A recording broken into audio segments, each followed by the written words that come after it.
Pois agora quedan todos convidados a facer un percorrido polas 3 plantas deste sexto edificio do museo.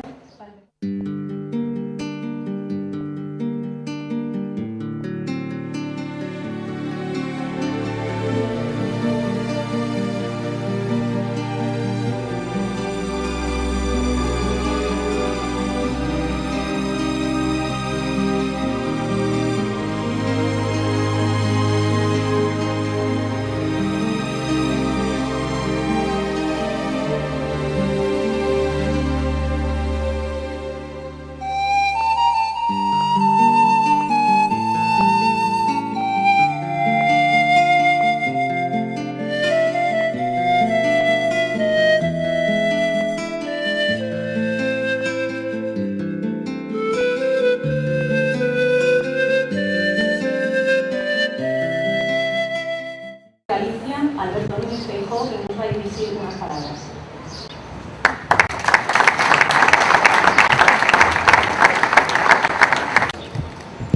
Querido alcalde de Pontevedra, presidente de Diputación, señora presidenta de Cámara Autonómica, Parlamento de Galicia, querido compañero de Gobierno, consejero de Cultura y Turismo, comisario de esta Bienal, vicepresidentes da Diputación, Corporación de Pontevedra, miñas doras, meus señores. Atopo neste acto unha dobre inspiración que me permite compartir con vostedes unhas reflexións sobre o presente e o futuro do país que nos une.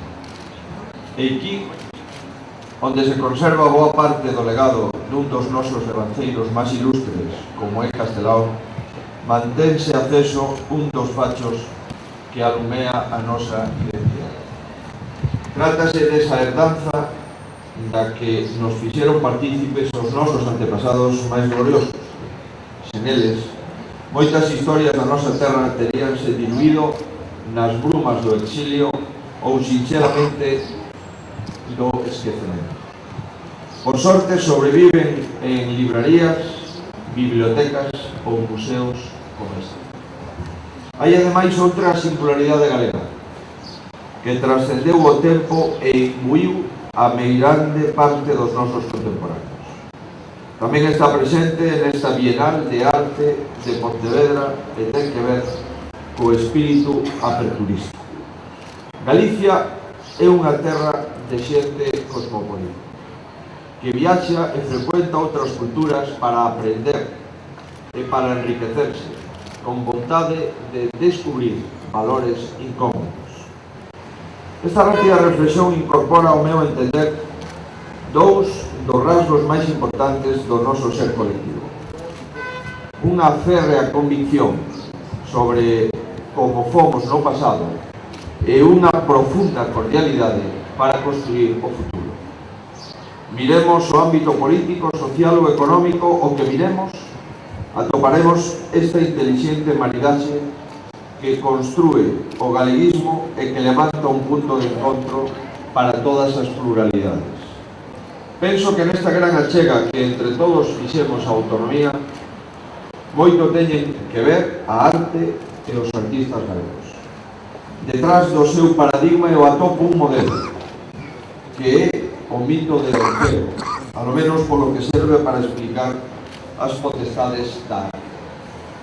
Os artistas galegos, como Orfeo, teñen conseguido cousas francamente interesantes.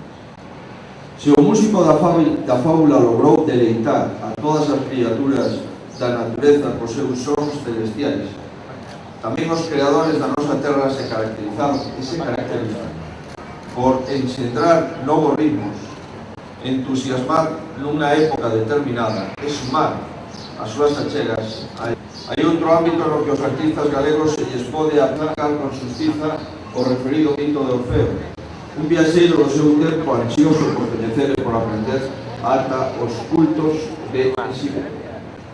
Ao longo da nosa historia, os nosos devanceiros tampouco se caracterizaron por pecharse en si mesmos, senón que se empaparon de outras crenzas e culturas. É evidente que ese galeguismo aberto segue nos guiando no día de hoxe. Próbao esta Bienal. esta Bienal de Arte de Pontevedra que non somente se abre para converterse nun escaparate artístico internacional, senón tamén para atraer valores que non nos son propios, pero que poden engordar a nosa forza vital.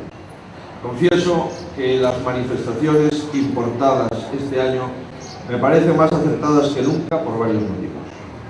El primero de ellos tiene que ver con los lazos que históricamente nos unieron a Centroamérica y al Caribe, las dos partes del mundo a las que abrimos esta Bienal de Arte. Estoy seguro de que la pegada gallega que nuestros inmigrantes dejaron en Cuba, en la República Dominicana, o en Panamá, o en México, nos harán algo más cercanos y familiares estas obras de arte. La otra razón de vuestro acierto radica, en mi opinión, en la decisión de convertir Galicia en compañera de viaje de artistas quizás no muy conocidos por el público aquí, o al menos por el público menos especializado. Este enriquecimiento cultural, activo y siempre responsabilidad obligada de las instituciones públicas, pero más aún en estos momentos de crisis en los que cualquier manifestación cultural asume un papel silencioso, pero fundamental.